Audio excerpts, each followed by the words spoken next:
ആരോഗ്യമുള്ള ശരീരത്തിനായി വ്യായാമം അനിവാര്യമാണെന്ന സന്ദേശം പകർന്ന മലപ്പുറം മാരത്തൺ ആവേശമായി.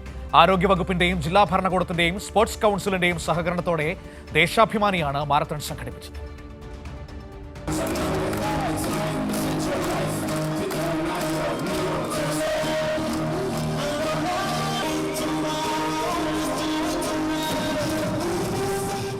ആരോഗ്യം ആനന്ദം വൈബ് ഫോർ വെൽനസ് ക്യാമ്പയിന്റെ ഭാഗമായാണ് മാരത്തൺ. കുട്ടികളും സ്ത്രീകളും പ്രായമായവരും അടക്കം 2000-ഓളം പേർ പങ്കെടുത്തു.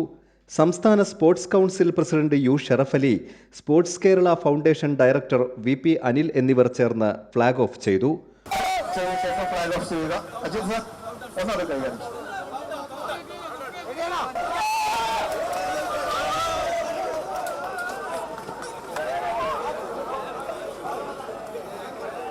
കാവുങ്ങൽ ബൈപ്പാസ് കോട്ടപ്പടി കുന്നുമ്മൽ വഴി തിരിച്ചെത്തുന്ന രീതിയിൽ 10 കിലോമീറ്ററായിരുന്നു മത്സരം. ഇതോടൊപ്പം 3 കിലോമീറ്റർ ഫൺ റണ്ണും നടത്തി. പുരുഷ വിഭാഗത്തിൽ വയനാട് സ്വദേശി MF അജ്മലും വനിതാ വിഭാഗത്തിൽ പാലക്കാട് സ്വദേശിനി S ഐശ്വര്യയും ഒന്നാം സ്ഥാനത്തെത്തി. സമാപന സമ്മേളനത്തിൽ P ഉബൈദുള്ള MLA, ജില്ലാ ആസൂത്രണ സമിതി അംഗം EN Mohandas, Deshabhimani unit manager Pradeep Mohan തുടങ്ങിയവർ പങ്കെടുത്തു. കൈരളി ന്യൂസ്, മലപ്പുറം.